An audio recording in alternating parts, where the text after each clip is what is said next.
to Robot Unicorn, hosted by my parents, Jess and Scott. I hope you enjoyed the episode. Hey friends, we have a really exciting episode for you today with a colleague of mine who is highly esteemed, whose name is Dr. Rachel Goldman. Dr. Rachel and I have actually been friends. We've been connecting for over the last year, and I was really thrilled to have her on today. And specifically, I wanted to talk to her about body image, body positivity, GLP-1s, all of these topics that I keep seeing people discuss on social media. But I know that Dr. Rachel is the expert on them. So before I introduce you to her and we get into the episode, I just want to tell you a little bit about who Dr. Rachel is and why she's so qualified to talk about these subjects. So Dr. Rachel is a nationally recognized clinical psychologist. She's an author, a speaker, and a consultant, and she specializes in cognitive behavioral therapy, which we haven't talked too much yet about on the podcast. So I'm really excited to talk more about CBT. She's also a clinical assistant professor in the Department of Psychiatry at NYU Grossman School of Medicine. She also has a private practice in New York City. She's a sought-after speaker and a media expert, and she's been featured everywhere. You've seen her in Time Magazine, New York Times, CNN, USA Today. She just had to run off our interview to go speak on NBC. She's been on podcasts, including events with Oprah, Reese Witherspoon. She recently was on Mel Robbins' podcast. Dr. Rachel has been honored with many awards, including the 2023 Distinguished Behavioral Health Provider Award, and she's widely recognized as the leading mental health and CBT expert. Her new book, which I just finished reading right before we had the interview, which was fantastic, is called When Life Happens, and it reflects her mission to make mental health tools accessible and empower people to manage stress and create meaningful change. That was a lot. But what I want to say even more so about Dr. Rachel is just on the human level. Her and I have, like I said, we've connected various times. We've been out for coffee between clients in New York City when I was there for my own book, working on it. And she is just the best person, kind, has a tender heart. She truly cares about helping people. And it was a real honor to sit down with her and record this episode. I can't wait for you to listen to it. And please let us know how you found it and if you have any questions at all. All right, let's get into it.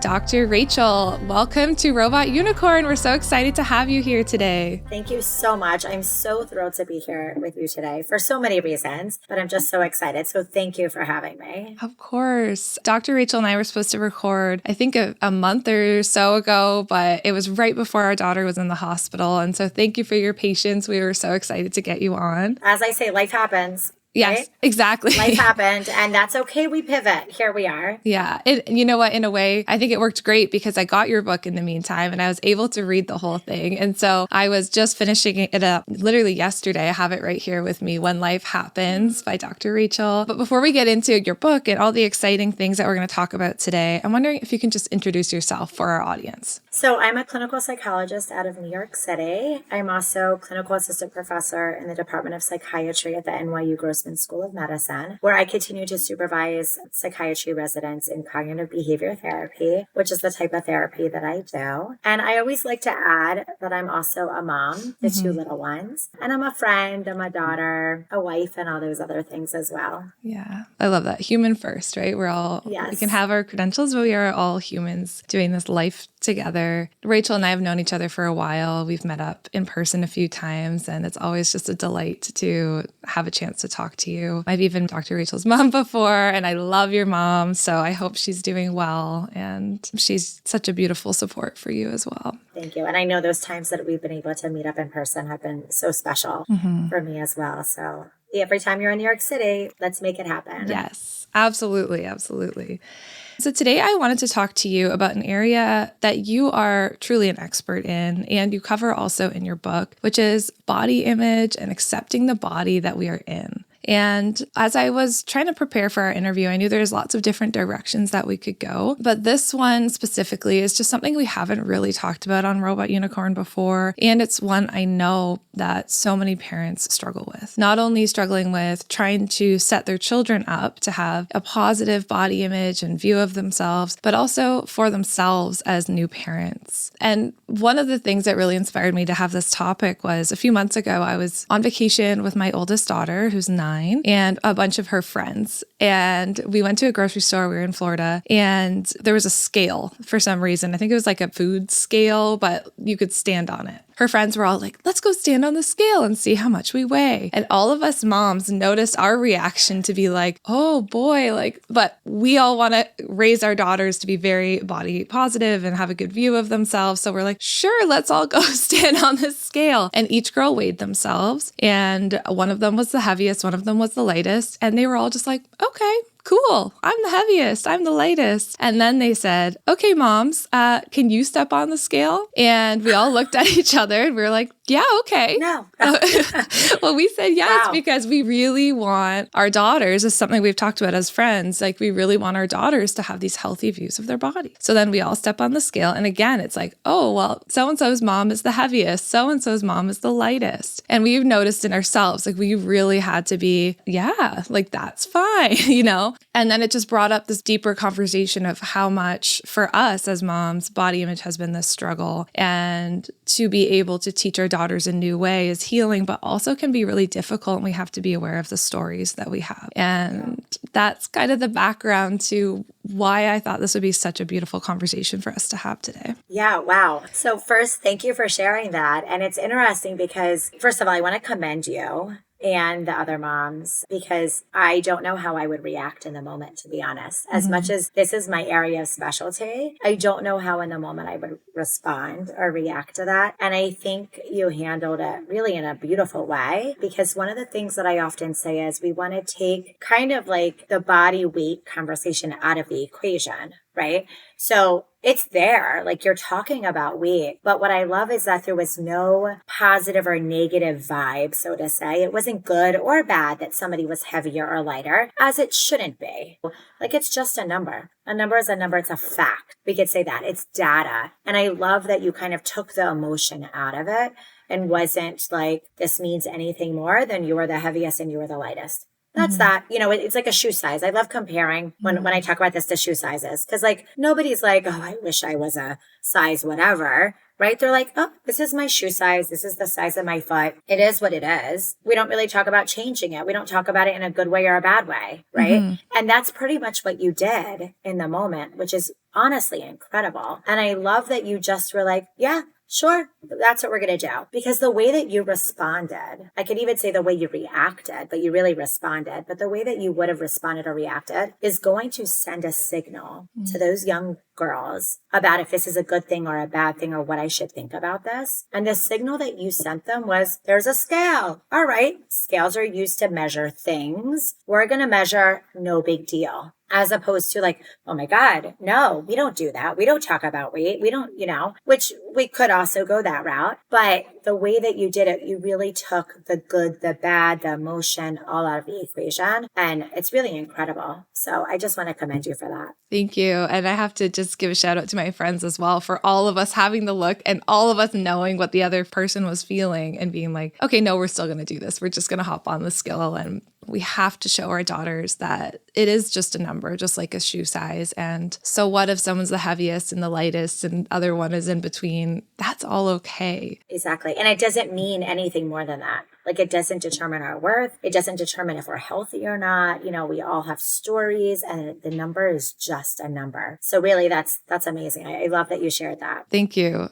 I wonder if you could tell us a little bit, because I know a lot of the work that you do is around weight and body image, and you talk about it in the book as well. Can you tell me a little bit about what got you interested in this area of expertise? Yeah, it's kind of a story, but I'll make it short. So I actually grew up being a dancer, but in a very small town in the middle of nowhere in Maryland and was never really in a situation where our body shape and size was talked about. Actually, I know it's rare. Everybody's like, really? I'm like, yes. I lived in a small town in Maryland. There was no competition, different sizes. Our dance teacher never commented about our bodies, which is incredible. And to this day, I thank her. And I never really witnessed any of that until I went to college. So then I went to college for dance science. I didn't want to be a dancer, but I wanted to do something with dance. And it was actually for physical therapy for dancers. But it was a majority women, majority dance school. And I remember the first week I was there calling my mom and being like, I don't know what's going on. We have an all-day intensive dance and they're serving us like diet Sprite and salad, like lettuce for lunch. And witnessing roommates at the time, friends at the time, really struggle with, I would say disordered eating, disordered thoughts relating to their body, harsh, harmful behaviors to their body, things like that. And I witnessed it and became very curious and was like, wow, I want to go into psychology, and actually changed majors, changed schools, majored in psychology to research disordered eating behaviors and thoughts, because I just was like, I don't understand. I was brought up dancing since I was very little, and I never saw this, witnessed this, was exposed to this, and just became very curious. As my mom said, I was always a curious child, as I think many of us are that go into therapy or psychology. And then started doing research in that area I found a mentor that did research. And then at the same time as I started doing dance less, I actually started running more, just as like a mental health tool for myself, and became very curious again of how food could fuel my body for the activities I was doing, and became really interested in like health nutrition, health education, and the overlap between food and science and psychology and the mind-body connection. And then I would say one thing led to another, like just kind of finding the right mentors and researchers kind of at the right time. Wow. It's such a fascinating story. And I love that the story was rooted in that you didn't have that toxic view, or that those stories that kind of shaped you that so many do. So that's so interesting to me. Yeah, it's interesting because I get this question a lot, because not every therapist in this area, just like not every dietitian, but many do have a story of some kind of disordered behaviors or eatings or some kind of relationship with themselves. And for me, it was kind of the opposite, right? It was like I never had it. And then all of a sudden I witnessed it, and it was this aha moment for me that was like, wow, I want to understand this better. Like, what is going on? So yeah, that's how I got to be where I am. Oh, I love it so much. And I think there is something to be said about coming from that healthy background and having that open mind without all the bias of your own experience and journey. I think that can be really helpful too for your clients. So you were talking a bit about research and like trying to understand, why do some people struggle? Why don't others struggle? What have you found in your work, in your clinical work, in your research that you can share with everyone about why some people struggle more than others? I want to actually start that by saying that today, I think most people at one point in their life struggle, even if it's just with their own relationship with their body or body image, right? So anybody that's listening, like, it is okay. It is normal. It is common to have icky days, not so great body image days, and or to struggle. And I think even more so today, because of social media, people are comparing more. If it's comparing bodies, comparing what people are eating in a day, comparing the workouts they're doing in a day, I think those messages that everybody is hearing, we all internalize these messages, right? And I think, again, today, the world that we're living in, which is different than the world that you and I were living in when we were younger, when we didn't have social media, I think people are internalizing those messages. And that's where a lot of this comes from, or kind of like, wow, I'm seeing this person do this. Should I try it? Or I don't love the way my body feels today. Should I do this? And then people like to be curious and try different things, if they're different diets, if they're medications, whatever it is. But it really is, I think, stemming from the messages we're hearing, which could be at home, right? It could be also the messages you're hearing in your home, but also the external messages as well. Yeah, absolutely. I think that makes a lot of sense. If I think think about growing up, you might have your TV shows that you're watching, your parents' messages, which definitely can have a big impact on your body. Like I was not, as a teenager, opening up social media to see other teenagers dieting or looking a certain way or doing dances online. Like that wasn't a thing. We had magazines, right? Like I remember looking through magazines and there was the stage of like the thinner bodies versus like more body diversity, right? Or like more athletic bodies. But it was very different than going on social media and seeing and hearing all of these messages as opposed to flipping through a magazine. You see the latest diet as opposed to it's really bombarding our brains right now with all of these unhelpful messages, I think. I'm wondering, do you see a lot of people who maybe didn't previously struggle with their body image and the way they see themselves who are now struggling and they will blame it more on what they're seeing online, social media, even though they maybe didn't grow up with those stories? Yeah, I think so. And I think, unfortunately, like women our age, for instance, maybe they struggled a little bit, but kind of that realization now. And it's very strong right now. I mean, as much as I am in favor of GLP-1 medications for the people that they're indicated for, a lot of people are on them that they're not really indicated for. And I think because of that, we're seeing this even more so now. I mean, I hear from friends, from colleagues, like, maybe I should try it. Like everyone seems to be losing weight right now when maybe you never thought about losing weight before you saw that somebody else lost weight. Right. So I do think that we're hearing this more. There is a eating it's not a classified eating disorder in the current DSM, but it's called orthorexia, which is, more of an obsession and kind of what we're talking about, but doesn't really classify as like an anorexia, bulimia, or binge eating category for an eating disorder. But it really starts with this idea of wanting to be healthy as opposed to like this idea of wanting to lose weight. And then it becomes more of an obsession and related to like disordered eating thoughts, behaviors, etc. And I think, the first time I was interviewed on orthorexia actually was like years ago. I want to say like 2015, if not before, like maybe 10 years ago, let's say. But it's a term that was coined years ago. And now if it would be in the DSM, which it's like under the other specified eating disorders, it would be classified under there. But if we did, I imagine that number would be pretty high. Possibly even the highest prevalence of eating disorders. That would be my hypothesis, that people are more disordered in their thoughts and behaviors related to eating and have non-specific categorical way that wouldn't fall under the other eating disorders right now because of social media. Because of social media. Yeah, to add to that. And yeah, I just wanted to make a note and ask you a quick question about the GLP-1s as well. I was watching the Olympics with my daughter and I felt like every other ad, and I'm in Canada and I think we don't have as many ads for medication typically here in Canada, but it felt like almost every other ad was some sort of GLP-1 and talking about it, losing weight. And so I'm wondering, how do you approach a topic like that, not only for yourself watching it and being constantly bombarded with, like you said, like maybe you've never wondered if you should really lose weight, or you were kind of, everyone struggles. I think you have a statistic in your book, something like 84% of women will report struggling with their body image, which is so high. So we all have our unique struggles and stories in some way. But then when you have now what people are kind of seeing as like this magic cure, take this medication, how do you help people with their thought process around it and help people figure out, is this something that's safe for me? Am I the indicated user, like you were saying, or is this falling into that disordered eating type of category? So I think the first thing we need to do is to change the way we're talking about these medications. And you didn't call it this, but they're in headlines all the time, but they're weight loss medications or weight loss drugs. And actually they're not.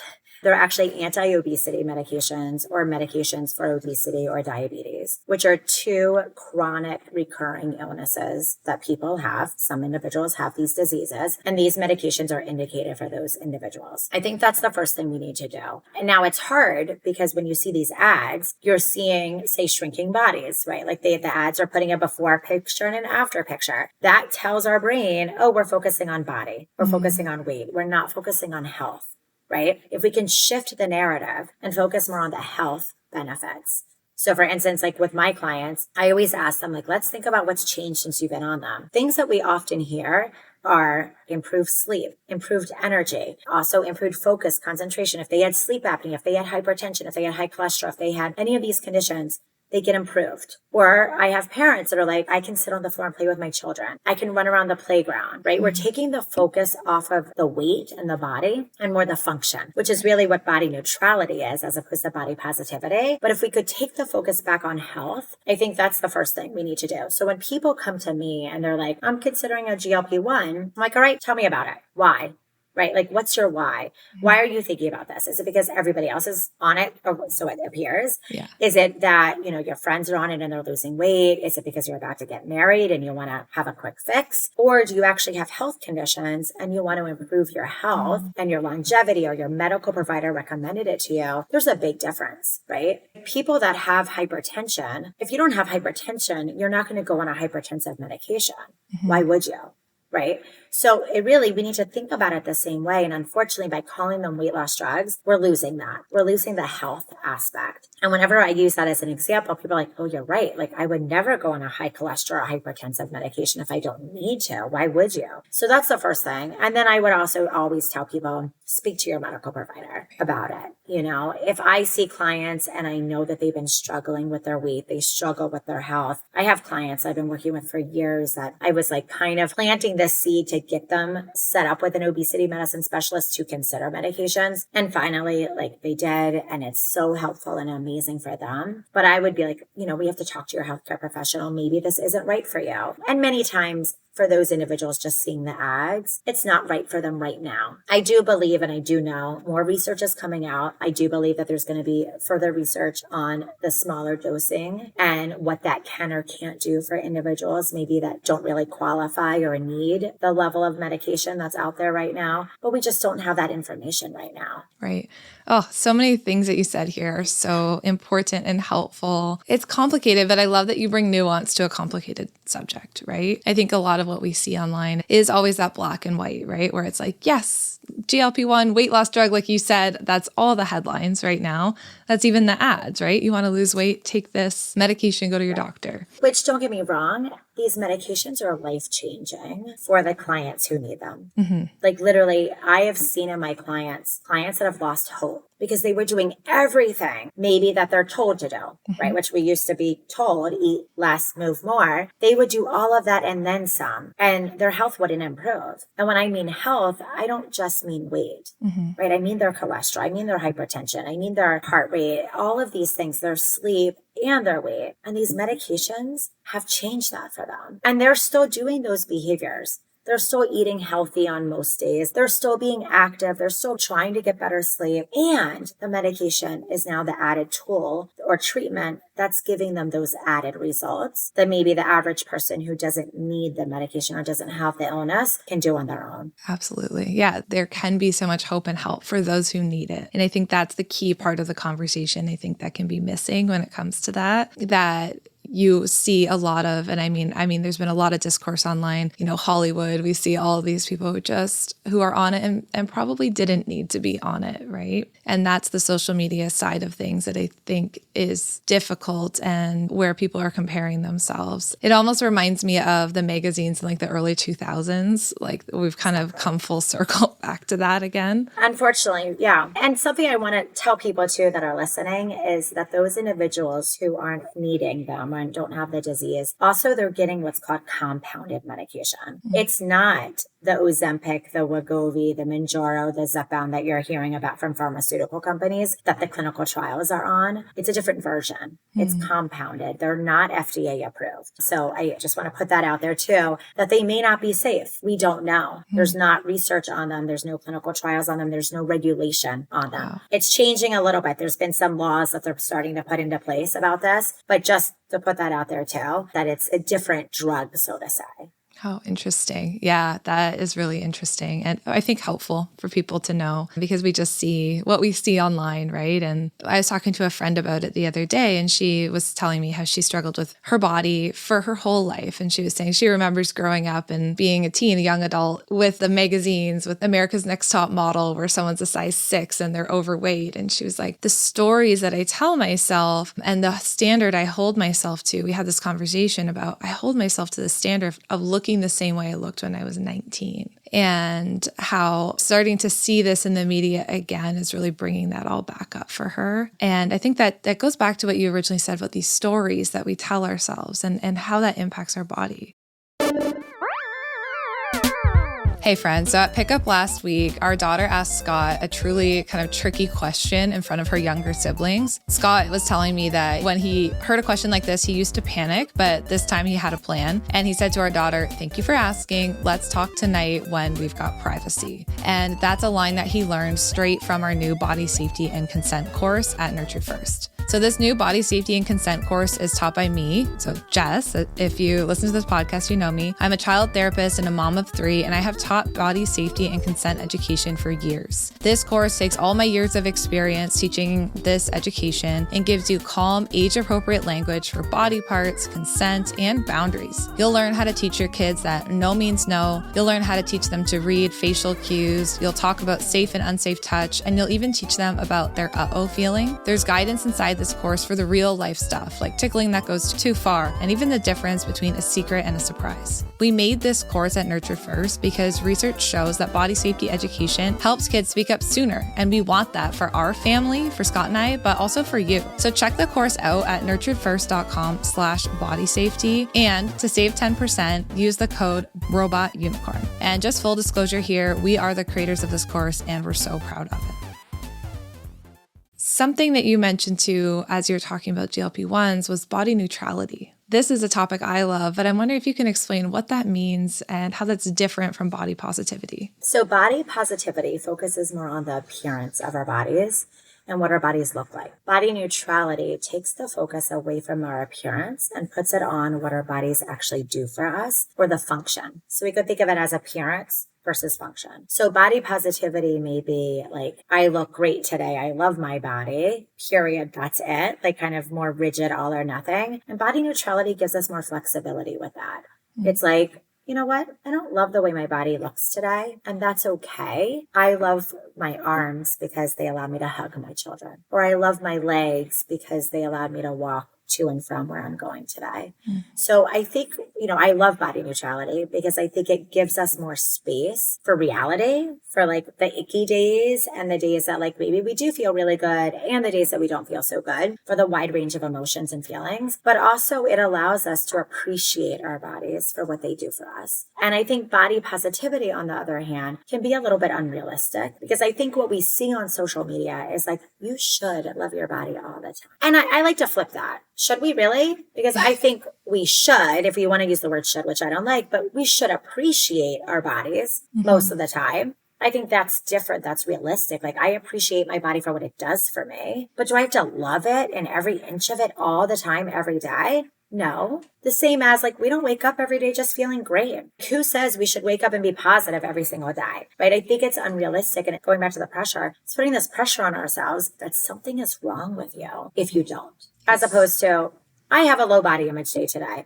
Okay, so what? And knowing that, I could turn the focus on my arms and hugging my children. Or I could turn the focus on, whatever, my smile or my teeth, like something else that we can appreciate, as opposed to being so all or nothing. Yeah, that's a whole, again, with social media being so black and white, that's the whole other area, right? It's like we either hate our body and we have, skinny talk or whatever, something's wrong with us, or we have to love it all the time, always. And we don't love anything so excitedly all the time. There's very few things, except for maybe my children, right, that I love all the time, always. And, I like to think back to the idea that most things in life are not so all or nothing. So why should we have this expectation that we have to love our bodies or even feel great in our bodies every day? I mean, you don't sleep well one night, you're not going to wake up feeling so great, right? Maybe you went out to dinner last night and you did make healthy choices. You're still not going to feel so great when you wake up. Like, you may not. So much impacts the way that our body feels and looks. It could literally be not drinking enough water. It could be your menstrual cycle, going through menopause. A million different things are going to impact how you feel in your body. What also impacts what we feel, which people don't realize, is were you just looking on social media and comparing yourself to somebody else, even on an unconscious level? Maybe you woke up feeling good enough and then you're like, see somebody on social media and you're like, oh, I don't feel so good anymore, right? Like, it just flipped. like that. Yeah. So the expectation that we should always love our body is just so unrealistic. Yes, absolutely. I agree. And I think always about, that postpartum pregnancy phase of life. And I think that's where I really had to come to terms with that, because I had struggled with my body image and just my view of myself in my 20s and trying to kind of figure out how to eat healthy and how to exercise without becoming obsessive, like you were talking about. And then you have kids and your body's just changing and it's sore. And, after you have your child and you can basically stick your hand in your stomach and lose it. And I remember talking to a therapist at that time being like, how am I going to teach my kids body positivity? And I remember she was introducing me to this idea of, well, what if you don't have to be body positive all the time? What if you can just kind of be neutral about it and be like, yeah, I don't necessarily absolutely love the way my body looks because partly I don't feel like myself right now, but that doesn't mean I have to hate myself. It can just be neutral. Exactly. Which brings back to the story with the girls and the scale, right? Like, Yes. Just be neutral. Like, you're like, yeah, sure, no big deal. Take the emotion out of the equation. Yes, it's a fact. There's a scale, there's a number, it is what it is, right? Like, we don't have to have such a strong emotion tied to it. We don't have to love it or hate it. So I think especially as we go through different phases of our life is when it's so important that we go back to the function. When we're struggling, and I think all new moms, struggle on a postpartum phase and for different reasons, but the main reason is because it's changing. So whenever we're going through different phases and there's a change to our bodies, right? It could be hormonal, pregnancy, it could be anything. I think that is the most important time to go to a place of appreciation and function, right? Like I remember being like, my body just birthed this child. And then I was breastfeeding. And I remember my boobs were so big and uncomfortable. Yes. And being like, okay, it's serving a purpose. Yes. They need to be big. They need to be having milk. This is what they're doing. This is the function, right? Again, to take the focus off of the appearance and how it made me feel, as opposed to, this is my choice to feed my child in this way. That's a function. It's serving a purpose. Yes, I love that. I did this similar thing with my stretch marks, which I had a lot of post 3 children. And I remember my daughter one time, she was like grossed out by my body. She was like, oh, mom, because she like walked in on me changing. That's okay. She's very like sensory sensitive and whatever. What are those lines on your body? And I remember being like, and I think so much of raising children has been really healing in this way of like, okay, I have to tell her about the function that they served and why they are there and how there's memories tied to them. And I think even telling her that story of like every stretch mark, is a memory of like these different times in my life and they serve that purpose, that helped me see them in a new way and actually helped me reframe my thoughts about it, which was pretty cool. I love that. And being a parent myself, I can totally relate to that. And I often say that I think I've learned more from being a parent and parenting and from my children than I ever could in grad school, say, about some of these things, right? And I think many of the things that we pause and think before we respond to our children are also things we need to hear. Like that moment forced you to think about your stretch marks in a different way, as opposed to the quick reaction that you probably were giving yourself every time you got out of the shower and just saw yourself getting dressed. It's kind of, like maybe your thought was, I don't want to assume, but whatever the thought was, was probably more of a reactive thought. And this was like, wait a minute, what do I want to teach my daughter about this? Like, this is a great teaching moment, which forces you to pause and really think about what you're going to say and how it's going to make her feel, which also makes you feel. Yeah. And you talk about this in the book, and I wonder if we can talk about this a little bit too, but how changing our thoughts and reframing our thoughts can really change just everything for us. Everything. And as someone who, has been anxious since being a child, and now I'm a therapist, I've worked through a lot of it. And your book, you offer a lot of really helpful reframes for not just body image, but for many, many thoughts that we struggle with. Right. And that was such a huge thing for me, especially in the early days of trying to help myself with anxiety, with, let's say, thoughts about my body or whatever it is. And I always come back to that. Like, it's really foundational once you learn how to restructure your thoughts. I'm wondering if you could talk a little bit about that in terms of body image, but just your work in general around helping people reframe maybe these anxious or negative thoughts about themselves. Yeah. And I love that you saw that theme throughout the book because it really is so powerful. And the most basic premise, say, to CBT, cognitive behavioral therapy, is the idea that our thoughts, emotions, and behaviors are all linked, And I think once people fully get that, it's really life-changing. And I don't say that lightly because it really is life-changing. Like once you can identify that, wow, that thought just made me feel really crummy, which then, led to the feeling, which then led me to stay in bed or not go to work or do whatever. And you think about it and you're like, okay, if I had a different thought, how would I feel? And then what would the response, the behavior be? Wow, like I would go to work, I would do this, I would do that, I would feel more motivated, I would feel encouraged, I would feel inspired. Totally can shift your entire day, which in essence could shift your life. Right? And what I like to remind people, and I say this in the book, we all have unhelpful thoughts. I don't want to sit here and be like, oh, something's wrong with you if you have a negative thought, because we all have them. The tricky part is it's harder to change them. It's harder to identify them. It's harder to reframe them when we're feeling stressed, emotional, or tired. That's when we're not going to be like, oh, that's an unhelpful thought. That wasn't very good. Let me switch that, right? It's really hard to do that in those moments. But if we can practice doing it when we're not feeling that way, and we could start just identifying and acknowledging that this happens, what happens is we start having these moments of like, oh, that didn't feel so good. Why? Oh, because I had a should statement, which is one example of a cognitive distortion. But the first key is to identify it and be like, wow, that didn't make me feel good. And that resulted in a certain behavior. Once we can do that, we can then learn to tweak them, I like to say, or reframe them. And one of the most important things with reframing them that I talk about in the book too, is to not be super positive, right? So talking about body positivity, I like to talk about toxic positivity as well. It's not helpful to think the complete opposite positive thought because that may not be realistic. Just like loving every inch of our body every day isn't realistic. Being like, I got this. I'm going to get the job that I'm interviewing for. I know this is going to work out this way. Can be hopeful for some people and encouraging. There is science and research on positive psychology. But if you don't believe that just a little bit, it's actually setting you up for failure. Or if we don't know, right? So like if I'm like, I know I got this, and then I go and I don't get it, I just set myself up for failure. I could instead say something more neutral. Again, we're using the same language, positivity and neutrality. Saying something more neutral, like, I don't know if I'm going to get it, but I'm going to try my best, feels encouraging. It's like, all right, I'm going to get up. I'm going to give it my all. And then life happens. I don't know. So we don't want to set ourselves up for failure either. We want to be realistic, neutral, and hopeful, but not super positive and not super negative either. I think that's so helpful. I remember in my early days learning about CBT. So brand new clinician, I'm doing the CBT training and I'm still struggling with my own anxiety, of course, at the time, and just learning how to take some distance from my thoughts. And that just because I have this thought and, let's say the thought for me would be like, I'm going to do this public speaking presentation in my class and everyone's going to hate me and it's going to go terrible. It's going to be awful. And, And the spiral starts.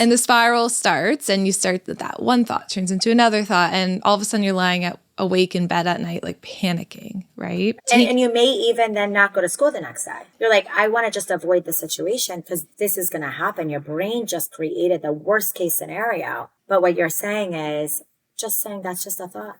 Yeah. All thoughts aren't facts. I remember writing that down somewhere, like my thoughts aren't facts. And then something you talk about, and we talked about this when we went out for coffee, I think a few months ago, finding the evidence. Can you talk a little bit about what that means, finding the evidence? So one of the greatest CBT tools when we're talking about these unhelpful thoughts is in order to reframe them or challenge them, we can take a step back and be like, where's the evidence for this? So we call it examining the evidence. But where's the evidence that this is going to happen? So if we were to use your example as an example, I would ask you, where's the evidence that you're going to mess up the speaking engagement in the class, or the kids are going to make fun of you, or, it's going to go this way? Where's the evidence? Mm-hmm. Sometimes people be like, well, it happened before, right? Like I screwed up. I've done it before. But most of the time, there's limited evidence. And if there is evidence, what I would say then is, okay, now where's the evidence that it's not going to happen? Most of the time, maybe it happened once, and maybe 20 times it didn't happen, right? So where's the odds? What's the odds that this is actually going to happen, right? Again, most of the time, it's our brain actually preparing us for worst case scenario, which is not the worst thing, right? Like that's protective. That's survival mode in a way. Our brain is still wired for years ago when we were like in the woods hunting and gathering our food and we needed to survive. But that's our brain's way of preparing us. And that's anxiety. Right? But all anxiety isn't bad. It's actually, anxiety is giving us a signal. It's telling us something. It's a message. What that did for you is you're like, all right, you know what? I might screw up. What can I do to prepare a little bit more, right? Exactly. So we can reframe it that way, that like worst case scenario was probably not going to happen because it's never happened before, or maybe it happened once and it was okay. But if I think that there's a chance it might happen, what can I do? What's in my control to try to limit it? Yeah. And then there's what's out of your control. The kids making fun of you for whatever, you know, like out of your control. But if you're a little more prepared, that's where we start building confidence. All right, I could prepare. I could do this. Then you go, you do it. Now that's another thing under your belt. That's like, oh, I didn't mess up. Or I stumbled a little bit over my words and nobody heard. Nobody said anything, right? Most of the time we're our own worst critic. But if we can examine that evidence, most of the time we realize it is probably not going to happen. I think that's so helpful in terms of anxiety, but also in terms of this discussion we're having about body image and the way we see our bodies. You know, I think about the mom, and, you know, I've been there too, who's looking in the mirror like, oh, I'm never going to look like myself again, or I'm never going to feel good about how I look, or just like these negative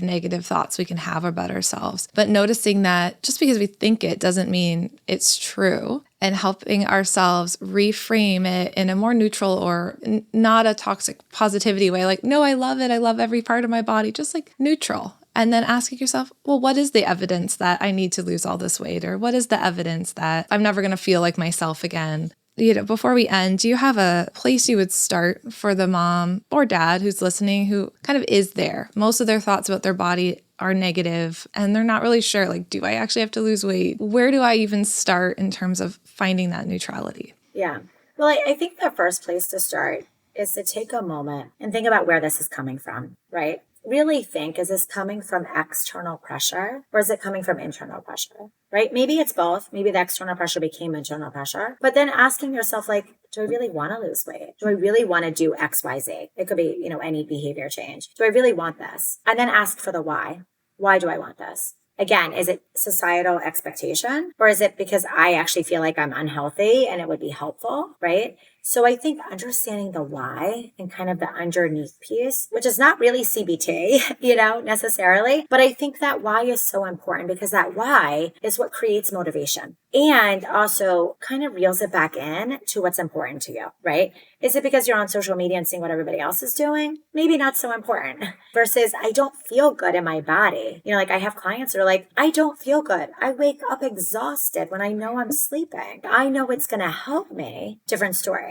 And I think also going back to the body positivity piece, take the pressure off yourself that you have to love your body all the time, right? I sometimes really do believe that just taking that pressure off relieves so much anxiety that then people are able to be like, actually, no, I don't need to do that. Mm-hmm. Like that was the pressure. That was the anxiety. That was everybody else's noise. That was the noise from everywhere else. But I don't actually believe it or think it or understand it, right? Mm-hmm. So I think trying to understand where it's coming from is the first step and take the pressure off that you don't have to look or feel a certain way if you don't want to and it doesn't feel right to you. I love it. I think that that's so helpful, just even finding my why, you know, finding the why for, I think about my friend who was talking about how she was saying, I feel like I need to stay this weight that I was when I'm 19. Finding that why, where does that come from? What belief? Who says? Who says? And is that truly what you want? Or is that just a rule that we've imposed upon ourselves? Right. And I love that you brought back that example because I forgot I wanted to mention something about that before, is that, you know, I think also this is a very common thought that people have, that they should look or feel a certain way because they did before, mm-hmm. or because somebody else does, or because you thought that you would always look or be a certain way at a different age. We could swap out career. We could swap out having kids, being married. We could swap out anything. But I think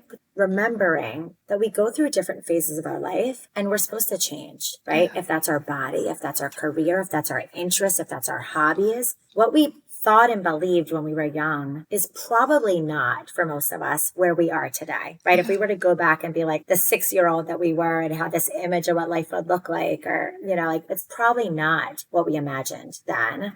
And that's okay, because we're not living the same life that we were living when we were 6 years old, right? We've changed, we've evolved, life has changed, the world has changed. And that's something I come back to a lot in the book, is that at different phases of your life, you're going to need different things. You're going to want different things. Life is changing, and we have to accept that. And I think if we can accept that, it's actually easier to let go of some of the rigid thinking and be a little more flexible, and then be able to kind of make those reframes and understand, okay, the reality is my body's not going to look like it is what was when I was 19. Mm-hmm.